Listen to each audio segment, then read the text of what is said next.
The first day on the void. Hunter passed quietly. Park Jin-woo woke up in his maximum security cell and looked around without showing any emotion. The cell was small with metal walls, a simple bed and a tiny window. He examined everything carefully, but did not seem upset or scared. Dr. Yoon. Sora, the ship's human translator, brought him breakfast. She was a young Korean woman who worked for the Galactic Federation Park. Jin-woo thanked her politely and asked how she was doing. His voice was gentle, like a kind teacher. The alien guards watching through cameras found this boring. The alien crew took turns observing the famous Baba Yaga through security monitors. They expected him to do something interesting, try to escape, attack the walls, scream, threats. Instead, he did normal things. He exercised by doing push-ups and sit-ups. He ate his food slowly. He looked out his small window at the stars. "This is your dangerous criminal," Captain Vex said to Dr. Yoon. "My grandmother back home is scarier than him." The other aliens laughed. They had been excited to guard such a famous prisoner. Now they felt cheated. Park Jin-woo was just a quiet old man who did boring things. Dr. Yoon tried to warn them, but the aliens would not listen. She had read Park Jin-woo's real files, the classified ones that explained why Earth was so scared of him. But when she tried to speak, the aliens interrupted her. "Your species was conquered by rocks and sticks."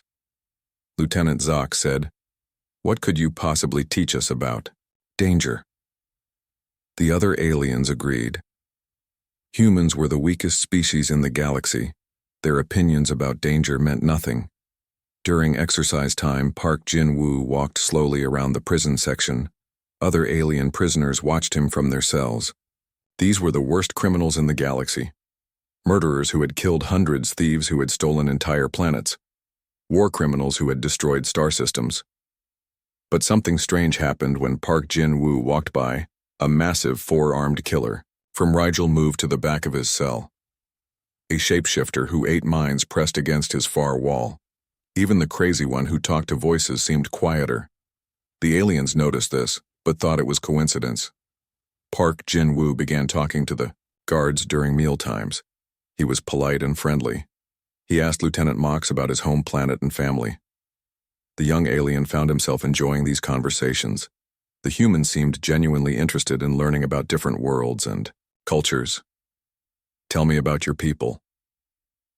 Park Jin-woo said to Guard Zek during dinner. "What is your planet like? Do you have family?" The alien guard found himself talking for hours about his 3 wives and 17 children. Park Jin-woo listened carefully, asking good questions and remembering details. Soon other guards joined these conversations. Park Jin-woo never asked about the ship or security. He only wanted to know about the aliens themselves, their cultures, their families, their hopes and dreams. The guards began to like this friendly human who treated them with respect. The alien criminals in other cells watched these conversations with growing unease. They whispered among themselves in languages the translators could not understand. The four-armed killer from Rigel told his cellmate something that made the other alien turn pale with fear. Meanwhile, Park Jin-woo was learning everything he needed to know. He memorized guard schedules by listening to their footsteps. He learned the ship's daily routines by watching shadows under his door. He studied the security systems by observing how the cameras moved. But to the alien guards, he just looked like a lonely grandfather trying to make friends. He asked about their food and their music. He wanted to know about their children and their hobbies. He seemed fascinated by alien culture and technology. Commander Wrath visited the prison section every day to check on their famous prisoner. Each time he found Park Jin-woo doing something harmless, reading exercise, talking quietly with guards. The commander became more convinced that Earth had lied about this criminal. The human criminals on Earth must be even weaker than we thought. Commander Wrath told his crew, "If this is their most dangerous one, then their others must be like insects." The crew agreed and made more jokes about human weakness. Dr. Yoon tried one more time to warn them. She pulled Commander Wrath aside and spoke urgently. "There are things about Park Jin-woo that are not in the official files, things that might be important." The commander waved his hand, dismissing her concerns. "You humans see monsters where there are only shadows," he said. Look at him. He reads books. He exercises. He talks about family. This is not a dangerous criminal. This is just a sad old man who wants attention. But Dr. Yoon had read the classified files. She knew about Park Jin-woo's wife Lee Mi-young and their daughter. She knew what happened to them 20 years ago. She knew what Park Jin-woo did afterward, but the aliens would not listen to warnings from a human. On the third night, Park Jin-woo lay in his bed looking up at the ceiling. Through his small window he could see stars moving past. The ship was traveling faster than light toward a prison planet where he would spend the rest of his life, but his face remained calm and peaceful. The alien guards had stopped watching him carefully. He was just too boring. Now they only checked on him when bringing food. Or during shift changes. They had learned to trust the quiet human who asked about their families and never caused trouble. Park Jin-woo had learned everything he needed. The guard rotations, the meal schedules, the security protocols, the ship's layout, the crew, routines. He had memorized the daily patterns of 50 alien guards without them realizing they were being studied. Tomorrow would bring new opportunities. But tonight, he rested. His breathing was slow and steady. His hands were relaxed at his sides. Even his heartbeat was normal. The monitoring system showed a perfectly calm human prisoner who posed no threat to anyone. If the aliens had understood human facial expressions better, they might have noticed something in Park Jin-woo's eyes. A tiny smile that appeared for just a moment before disappearing. A look that suggested the calm before a storm, but aliens did not understand human faces, and they missed the warning signs. Dr. Yoon So-ra finally got her chance to speak privately with Commander Rath. The alien commander was in his office reviewing prisoner files when she requested an urgent meeting.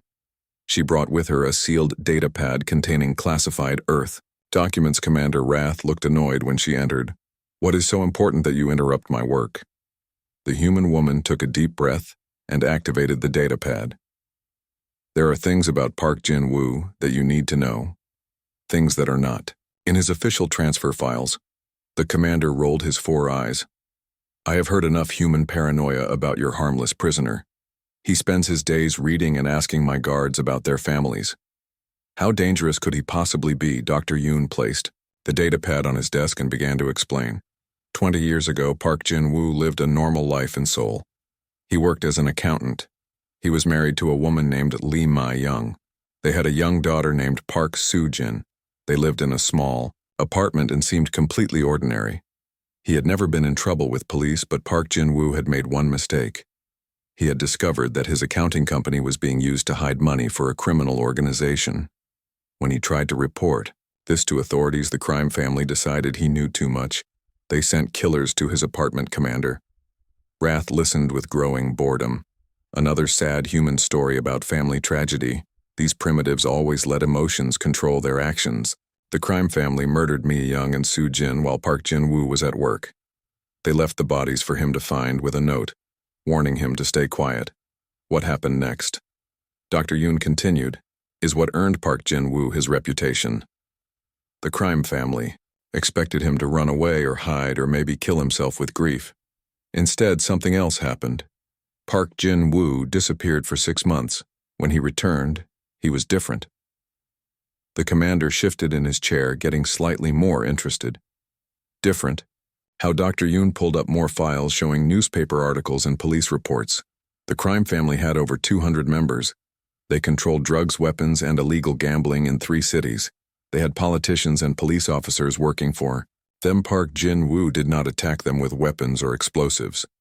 Instead, he began a campaign of psychological warfare that broke grown criminals' minds.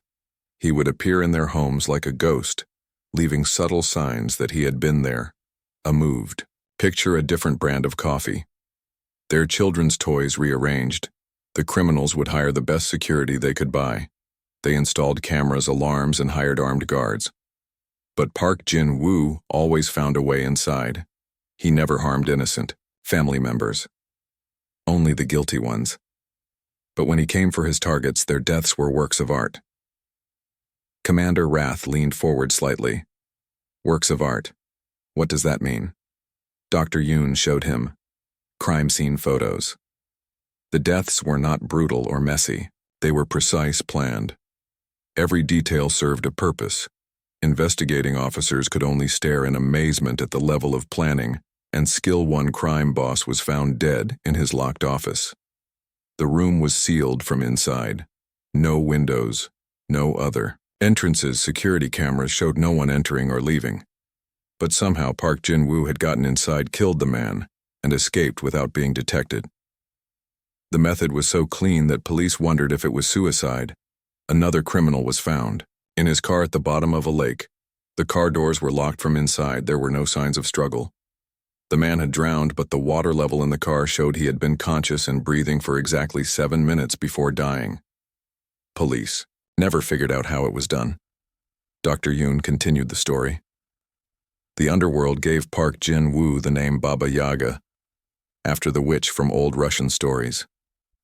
A creature that could slip through any defense, who knew things she should not know, who could make impossible things happen. When crime bosses wanted to scare their workers, they would whisper stories about the Baba Yaga commander. Wrath was now paying full attention, but he still did not look worried. So he killed some human criminals 20 years ago. Your species thinks this makes him supernatural. How wonderfully primitive. These humans had simple weapons, simple security, simple minds. Of course, one clever human could defeat them. But there is more, Dr. Yoon said. The crime family brought in help from other countries. They hired ex-military soldiers, international assassins, professional killers who had fought in wars.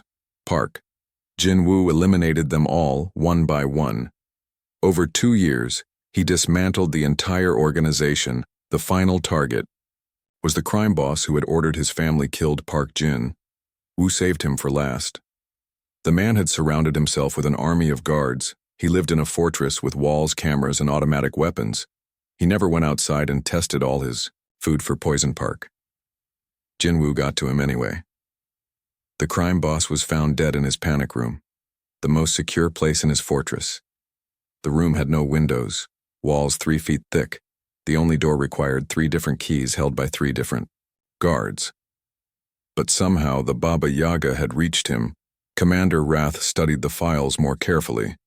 The methods were impressive for primitive human technology, but this ship had advanced alien security systems, energy shields, force fields, automated defense systems. What worked against humans would not work against superior alien technology. Dr. Yoon saw the doubt in his expression. There is one more thing, she said. Park Jin-woo was caught because he wanted to be caught. After eliminating the crime family, he turned himself in to police. He confessed to everything he showed them, evidence of all his kills. He wanted the world to know what happened to people who hurt innocent families. The commander closed the data pad and looked at Dr. Yoon with something like pity. Your species creates legends from simple revenge stories. This Park Jin-woo killed some criminals using human-level security weaknesses. Now you think he is some kind of supernatural force. He stood up and walked to his window. Looking out at the stars, I have seen the worst criminals from 100 worlds I have captured. Shapeshifters who can become anyone. Telepaths who can control minds. Energy beings who can walk through walls. One human with primitive skills does not impress me. Dr. Yoon gathered her files. Commander, with respect, you did not see what I saw in those classified reports. Park Jin-woo did not just kill those criminals. He studied them. He learned their habits, their fears, their weaknesses. He turned their own paranoia against them. He made them destroy themselves. Commander Wrath turned back to her. The aliens who built this ship understand psychology better than any human. We have security systems your primitive mind cannot comprehend. Park Jin-woo might have been clever by human standards, but he is just another prisoner now. As Dr. Yoon left his office, she felt a chill of worry. The commander did not understand. The other aliens did not understand. They thought superior technology made them safe. But the classified files contained one detail she had not shared. Park Jin-woo had not just defeated criminals, he had also eliminated the corrupt police and politicians who protected them, people with access to military equipment and professional training. That night, Dr. Yoon checked on Park Jin-woo through the security monitors. He was sitting peacefully in his cell, reading a book about alien cultures. His face was calm, his breathing was steady. He looked like a harmless old man interested in learning. But she remembered the crime scene photos, the impossible kills, the way he had made powerful people afraid to sleep in their own homes. Something told her that the aliens' confidence in their technology might be misplaced. The Baba Yaga had earned his reputation by doing things that should have been impossible, and he had done it all with nothing but human intelligence and unlimited patience. The massive alien prison ship Void Hunter moved through space like a giant metal whale. The ship was bigger than most cities and carried the worst criminals from across the galaxy. Commander Wrath stood on the bridge looking at the blue planet Earth. Getting closer, his red skin glowed under the ship's lights and his forearms moved as he talked to his crew captain. Vex laughed so hard that green liquid came out of his nose holes. The other alien soldiers joined in, making sounds like dying animals. They had just read the file about Earth's most dangerous criminal, someone the humans called Baba Yaga. What kind of stupid name is that for a criminal, Captain? Vex said, wiping his face. These humans are even more pathetic than we thought, Commander. Wrath nodded his big head. The Galactic Federation had been dealing with human criminals for only 10 years. Most of them cried when they saw aliens. Some even fainted. The idea that Earth could produce a truly dangerous criminal was like saying a baby could fight a space dragon. The alien crew had seen real monsters. They had captured acid spitters from the poison worlds, shape changers who could look like anyone, mind readers who could drive people crazy just by thinking at them. The worst, criminal from the ice moons had killed 1,000 beings with his bare claws. What could one human possibly do that was scary? Lieutenant Zox pulled up more files about this Baba Yaga person. His name is Park Jin-woo. Can you believe it? Park Jin-woo. The whole bridge erupted in more laughter. Some aliens fell down holding their stomachs. Others made human voices saying the name in high-pitched squeaks. The ship reached Earth's orbital prison station. It looked like a metal ring spinning slowly. Around the planet, human guards in simple uniforms waited at the docking bay. When the aliens stepped off their ship, the humans looked nervous. They kept looking over their shoulders and speaking in whispers. Warden Kim Dae-ho met them at the entrance. He was a middle-aged human with gray hair and tired eyes. His face was serious, like someone had died. "You are here for the package," he said quietly. His voice shook a little. The aliens noticed that even the human guards seemed scared. "Why are your people acting so strange?" Commander Wrath asked. The warden looked uncomfortable. "Please just follow the safety rules. Keep him sedated during transport. Do not talk to him. And most important, do not let him near any tools or weapons." The alien crew looked at each other and started giggling again. They walked through long metal hallways. The human prison was simple compared to alien technology. The walls were plain gray metal. The lights were basic white bulbs. Everything looked cheap and weak, just like the humans who built it. Captain Vex whispered to his friend. Other human prisoners watched them walk by. These criminals looked normal, scared weak. Some had tattoos, some looked sick. None of them seemed dangerous at all. The aliens could not understand why the guards were so nervous about one more human prisoner. Finally, they reached the special holding area. The warden stopped at a thick metal door with small window. He took a deep breath like he was about to jump into cold water. "In there," he said, pointing at the door, Commander. Wrath looked through the window. He expected to see some huge monster with scars and muscles. Instead, he saw a man sitting quietly on a simple bed. The man looked ordinary, middle-aged, average height, black hair turning gray. He wore standard orange prison clothes. He was reading a book and did not look up when shadows appeared at his window. "This is your Baba Yaga, Commander?" Wrath asked. The question came out like he was asking if this was someone's pet. The warden nodded but did not smile. The alien commander started laughing. This kept getting better and better. The man in the cell looked up from his book. He had calm, dark eyes that seemed to notice everything. His face was peaceful like a grandfather, reading to children. He looked at the aliens for a moment, then went back to reading. He did not seem scared or angry or excited. Just calm Captain Vex pressed his face against the window. Look at him, just sitting there reading like nothing is happening. He probably does not even know we are taking him to the worst prison in the galaxy. The other aliens crowded around to look. They expected the human to beg or cry or get angry. Instead, Park Jin-woo just turned a page. The warden gave them the transfer papers. His hands shook as he signed them. Please remember what I said about the safety rules, he repeated. The aliens barely listened. They were too busy making jokes about the harmless-looking human, who was supposed to be dangerous, as they prepared. To move the prisoner, Commander Wrath felt good about this mission. Earth would learn that the Galactic Federation was serious about law and order. The humans would see their strongest criminal taken away like he was nothing. This would show them their place in the galaxy. The sedation process began. Human medical staff put Park Jin-woo to sleep with drugs.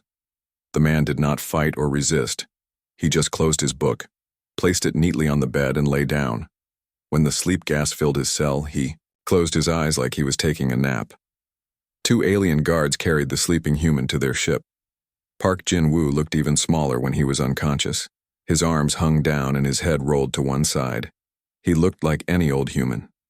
Nothing special, nothing dangerous. The aliens could not stop making jokes as the Void Hunter left Earth orbit. The alien crew celebrated.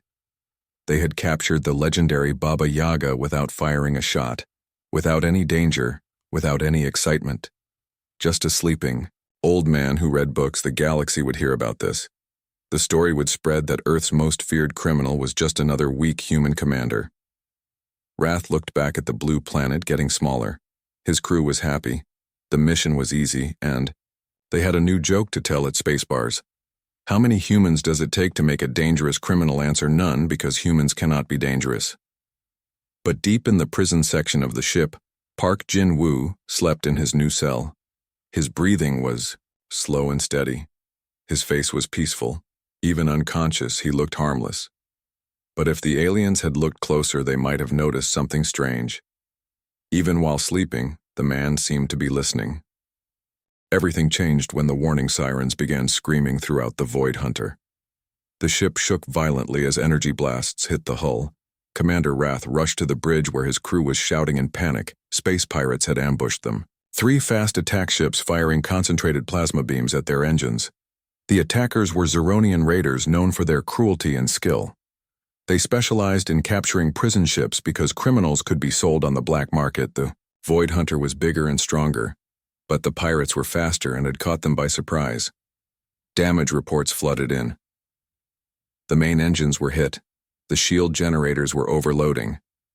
Worst of all, the power grid to the detention level was fluctuating. The automated security systems that kept the prisoners locked up were failing. The lights in the prison section flickered on and off. Commander Wrath ordered all security teams to the detention level.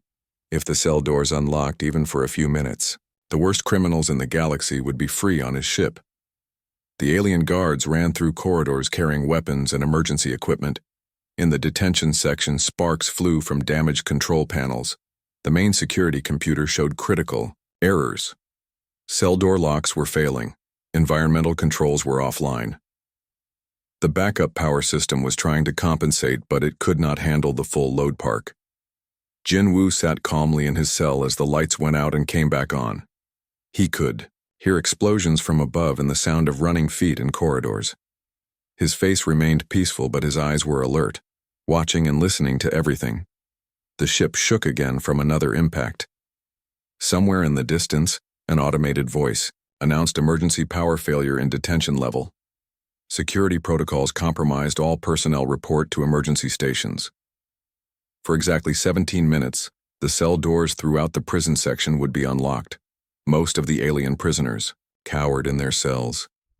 They knew that stepping outside meant death from the automated defense turrets that were still powered. A few tried to escape and were immediately vaporized by energy beams that cut them in half before they could take 3 steps. But Park Jin-woo simply sat on his bed waiting and listening. He heard the sound of cutting tools outside his door. He heard alien voices speaking Zeronian, which was a language he had learned during his conversations with the guards. The pirates were boarding the detention level. The first pirates to enter were shocked by what they found. Most cells still had prisoners inside, even though the doors were unlocked. The few empty cells contained only smoking remains of aliens who had tried to run the pirates expected chaos and fighting. Instead, they found a quiet prison section with cowering criminals. Captain Crix. The pirate leader was confused. Where are all the escaped prisoners, he demanded. His crew searched cell by cell looking for valuable criminals to capture. Most of the prisoners were too scared to move. They pressed against the back walls of their cells, begging not to be taken. The pirates noticed that one cell was completely empty, with no sign of violence. The bed was neatly made. A book lay open on the small table. Personal items were arranged carefully like someone had just stepped out for a moment. Captain Crix examined the cell record and saw it belonged to a human criminal called Baba Yaga. Where is the human? Prisoner Crix shouted at a cowering alien guard. The guard pointed down the corridor with a shaking tentacle. He just disappeared when the power went out. We thought he was hiding. The pirates laughed and began searching for the scared human who was probably cowering in some corner. But Park Jin-woo was not cowering. He was moving through the ship's maintenance shafts using skills learned 30 years ago when he had infiltrated crime family buildings. The ship was much larger than those buildings, but the principles were the same. Every structure had weak points, hidden passages, and blind spots. The pirates were focused on fighting the ship's defenders. They did not notice when their rear guard began disappearing one by one. Park Jin-woo moved like smoke through service corridors and ventilation shafts. He had studied the ship's layout during his 3 days of observation. Now he knew every pathway, every maintenance access, every hidden route. Lieutenant Mox, the young alien guard, who had enjoyed conversations with Park Jin-woo, was trapped in a side corridor. 3 Zeronian pirates had cornered him. They were raising their weapons to execute him when suddenly all 3 collapsed without making a sound. Park Jin-woo emerged from a maintenance hatch carrying improvised weapons made from ship components. A piece of metal pipe, an electrical cable, a broken piece of ceramic from the wall. He had used these simple tools to neutralize 3 armed pirates without alerting others. Stay quiet, stay down, he whispered to Mox before disappearing back into the shadows. The young alien guard stared in shock. This was not the gentle grandfather who had asked about his family. This was something else. A predator moving through their ship with deadly purpose. More pirates began disappearing from their assigned positions. Captain Crix tried to contact his boarding parties but got no response from the rear sections. His crew was being eliminated systematically and silently. Someone was hunting his hunters. The alien crew of the Void Hunter watched their security cameras in amazement. The monitors showed glimpses of Park Jin-woo moving through their ship. But he seemed different now. His movements were fluid and precise. His face was calm, but his eyes were focused like a hunting animal. Commander Wrath stood in the security center watching the human he had dismissed as harmless. The man moved through alien technology, like he had built it himself. He avoided cameras, when possible used blind spots when necessary, and seemed to anticipate every security measure. This is not possible, Commander Wrath whispered. How can one human do this? Dr. Yoon stood beside him watching the monitors. Her face was pale but not surprised. She had tried to warn them, but they would not listen. Now they were seeing the legend come to life. The Baba Yaga was awake and he was hunting. The ship that had captured him was now his hunting ground. The aliens who had mocked him were about to learn why human criminals had whispered his name in terror. The legend was not just stories. It was a living, breathing reality moving through their ship, like death itself. Captain Crix realized his carefully planned raid was falling apart. An enemy he could not see was destroying his crew. The human prisoner had become something far more dangerous than any alien criminal. A ghost that killed without warning, a shadow that moved without sound. The hunt had begun, and the hunters had become the hunted. The battle between Federation forces and pirates raged on the upper decks while Park Jin-woo fought his own silent war in the shadows. He was not just surviving, he was systematically destroying the pirate boarding party using nothing but improvised weapons and knowledge gained from watching alien guards for 3 days. The pirates' communication system crackled with panicked voices. "Where is Team 7? They are not responding. Team 12 has gone silent. What is happening down there, Captain?" Crix listened to these reports with growing rage. His perfectly planned raid was falling apart because of one missing human prisoner. Park Jin-Woo moved through the ship like he had lived there for years. He used maintenance tunnels to travel between levels. He accessed computer terminals through service panels. He turned the ship's own systems into weapons against the invaders. Every action was calculated, every move served multiple purposes. A group of pirates searching the lower storage areas heard a sound behind them. When they turned around, their leader was gone without a trace, without a sound of struggle. His weapon lay on the floor, but there was no sign of a fight. The remaining pirates looked around nervously, calling his name.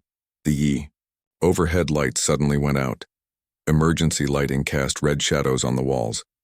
The pirates heard footsteps echoing from empty corridors, sounds that seemed to come from everywhere and nowhere. Their leader tried to contact Captain Crix, but got only static. One by one, the pirates began disappearing from the storage area. Not killed, not dragged away. They simply vanished between one moment and the next. Their weapons were left behind, arranged in neat piles. Their equipment was undamaged, but the aliens were gone. Captain Crix realized something was very wrong with his boarding operation. He had brought 30 of his best warriors aboard the Void Hunter. Now he could only contact 12 of them. The others had simply stopped responding. "To communication calls, bring me hostages," Crix ordered his remaining crew. "If someone is picking off my warriors, they will show themselves to save innocent lives." His pirates grabbed several Federation crew members, including Dr. Yoon So-Rae. They dragged the prisoners to the main cargo bay, where Crix set up his command position. Using the ship's communication system, Crix broadcast a message throughout the Void Hunter: "Attention. Whoever is killing my crew, show yourself, or I will execute these hostages. One by one, you have 10 minutes to surrender." He demonstrated his seriousness by shooting one of his own wounded pirates. Park Jin-Woo's voice came through the intercom system, calm and measured. "Release the doctor. Leave this ship. I will let you live." His words were spoken in perfect Zeronian. The pirates looked at each other in shock. How could a human prisoner speak their language so fluently? Crix laughed harshly. "You are just one human hiding in the shadows. I have weapons technology training. What can you possibly do to threaten me?" Park Jin-Woo did not answer directly. Instead, he began speaking to individual pirates using their personal communication devices. "Vec, you have 3 daughters on Zerion Prime. Their names are Lila, Nara, and Zest. Lila just started school. Nara wants to be a pilot. Zest collects crystal flowers from the southern valleys. Do you want them to grow up without a father?" The pirate named Vec turned pale. How could the human know these personal details? Crix tried to trace the communication signal, but it seemed to come from everywhere at once. Park Jin-Woo continued speaking to other pirates. "Joel, your mother lives in the retirement community on the moon of Zerion 2. She sends you letters every week asking when you will visit. She made your favorite soup last month and froze it, hoping you would come home. Do you want to disappoint her?" The pirates began looking around nervously. Park Jin-Woo somehow knew intimate details about their personal lives. Information. He could not possibly have learned details about their families, their homes, their private thoughts. "Rix, you send money home to support your younger brother who is studying to become a doctor. Your brother does not know the money comes from piracy. He thinks you work on cargo ships. You want him to be proud of you." One by one, Park Jin-Woo revealed personal information about each pirate. Not threats, not violence, just quiet statements about their families and dreams, spoken in their own language. With perfect pronunciation, the psychological effect was devastating. "How does he know these things?" Vec whispered to his companion. "It is impossible. No human could learn such details." The pirates began to panic, convinced they were facing something supernatural. The lights in the cargo bay flickered and went out. When emergency power restored illumination, 2 more pirates had vanished. Their weapons lay on the floor, but there was no sign of struggle, no sound of conflict. They had simply disappeared. Crix was now alone with Dr. Yoon and the other hostages. His remaining crew had either fled in terror or disappeared into the shadows. The Zeronian captain, enhanced with military cybernetics and armed with advanced weapons, found himself afraid of a single human armed only with improvised tools. "Show yourself, coward," Crix shouted into the darkness. "Come and face me like a warrior." Park Jin-woo emerged from behind a cargo container, moving slowly with his hands visible. He carried no obvious weapons, but somehow seemed more dangerous than when he was hidden. "You wanted to see me, Crix, here I am." Park Jin-woo's voice was soft, almost grandfatherly, but his eyes held something that made the hardened pirate captain take a step backward.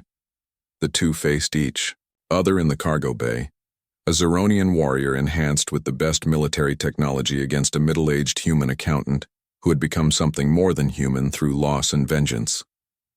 The final confrontation was about to begin. Captain Crix stood in the center of the cargo bay, surrounded by scattered weapons and equipment. His cybernetic implants glowed blue in the emergency lighting. His military-grade armor could stop plasma bolts. His enhanced reflexes could react faster than most organic beings could think. By every measure of galactic combat capability, he should easily defeat one human. But Park Jin-woo did not move like other humans. His steps were calculated, his breathing was controlled, his hands hung relaxed at his sides but ready to move in any direction. He studied his opponent the way a scientist studies an interesting specimen. "You killed my crew," Crix snarled, raising his plasma rifle. "How did you do it? What kind of monster are you?" Park Jin-woo tilted, his head slightly as if considering the question. His expression remained calm, almost sad. "I am not a monster," he said quietly. "I am a father whose family was murdered. I am a man who learned that the universe does not care about justice unless you make it care." Crix fired his weapon. The plasma bolt should have cut Park Jin-woo in half. Instead, the human was no longer where the bolt passed. He had moved at the exact moment needed, sliding behind a cargo container before the weapon could track him. The Zeronian captain fired again and again. His enhanced targeting system showed where Park Jin-woo should be. But the human seemed to anticipate every shot. He used the cargo bay's environment against his opponent, turning shipping containers and loading equipment into cover and weapons. "This is impossible," Crix roared. "You are just human. How can you move like that? How can you predict my shots?" Park Jin-woo appeared briefly from behind a container before disappearing again. His voice came from a different direction. "Your targeting computer calculates the most efficient shot. But efficiency is predictable. Your cybernetic reflexes follow programmed responses. But programs have patterns. I have been watching you fight. I know how you move." What followed was not really a fight. It was a carefully orchestrated dance with Park Jin-woo controlling every step.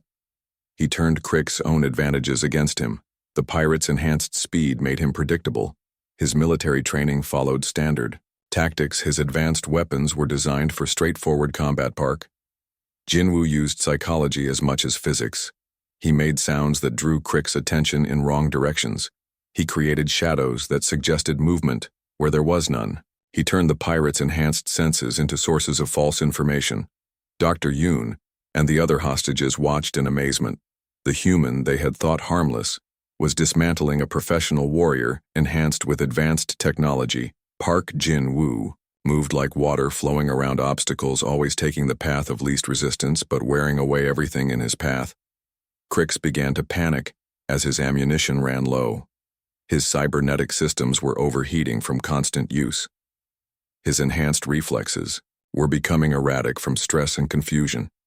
The human seemed to be everywhere and nowhere, always one step ahead of every attack. "You cannot defeat me," Crix shouted. "I have killed hundreds. I have conquered planets. I am a warrior enhanced by the best technology in the galaxy." Park Jin-woo stepped into the open, no longer hiding behind containers. "Technology cannot teach wisdom," he said calmly. "Enhancement cannot replace understanding. You have fought many battles, but you have never fought someone who had nothing left to lose but everything to protect." The final exchange lasted less than 5 seconds. Crix raised his weapon for one last shot, but Park Jin-woo was already moving. The human had anticipated this moment, had planned for it, had positioned himself perfectly. His improvised weapons struck with surgical precision. When it was over, Captain Crix lay unconscious on the cargo bay floor, his advanced armor undamaged, his cybernetic implants still functioning, but defeated by a middle-aged human who had turned ordinary ship components into the tools of victory. Federation reinforcements arrived to find the pirate threat eliminated. Dr. Yoon was safe. The hostages were unharmed. The boarding party had been neutralized without a single Federation casualty. Park Jinwoo sat quietly on a cargo crate waiting to be restrained again. Commander Wrath entered the cargo bay and looked around at the evidence of what had happened. Advanced weapons lay scattered on the floor. A professional military strike force had been defeated by one human using improvised tools and tactical thinking. "The humans call you Baba Yaga," the commander said quietly. "What does it mean?" Park Jin-woo allowed the guards to place restraints on his wrists before answering Nanol. Stories. Baba Yaga was a witch who lived in the forest. She helped those who were kind and respectful, but she punished those who were cruel or arrogant. He looked directly at Commander Wrath. "The pirates were cruel. You and your crew treated me with basic dignity even while mocking my species," as Park Jin-woo was escorted back to his cell. The other prisoners watched with something approaching reverence. These were hardened criminals from across the galaxy, but they recognized something in the quiet human that commanded respect. Dr. Yoon treated the wounded and filed her medical reports. She noticed that despite the chaos and violence, not a single Federation crew member had been seriously hurt. Park Jin-woo had protected them all, while eliminating the threat. His actions had been precise. Surgical, focused only on the guilty word of what happened, spread quickly through Galactic Federation communication networks. The story of the human prisoner who single-handedly defeated a Zeronian raiding party became legend. Earth criminals were no longer dismissed as primitive weaklings. Instead, whispers spread through alien underworld networks about the planet that produced beings like the Baba Yaga creatures who looked harmless but possessed capabilities that defied understanding. Criminals who could turn ordinary objects into instruments of precise justice. Commander Wrath filed his official report, but left out many details. Some things he realized were too dangerous to share with the wider galaxy. The full truth about human potential might cause panic among species who had dismissed Earth as weak and primitive. As the Void Hunter continued toward Titan Prime, the alien crew treated their human prisoner with newfound respect. They no longer saw Park Jin-woo as a pathetic human criminal. They saw him as something far more dangerous, a reminder that appearances could be deceiving. The galaxy had learned that Earth was not a planet of weaklings. It was a world that could produce legends. Living myths who could accomplish the impossible when driven by love loss and an unbreakable determination to see justice done. Park Jin-woo returned to reading his book in his cell. His face was peaceful once again. The storm had passed. The legend had shown itself briefly before returning to quiet contemplation. But everyone who had witnessed it knew the truth. Humanity was not weak. It was patient. And patience combined with intelligence, determination, and the willingness to do whatever was necessary could overcome any advantage that technology could provide.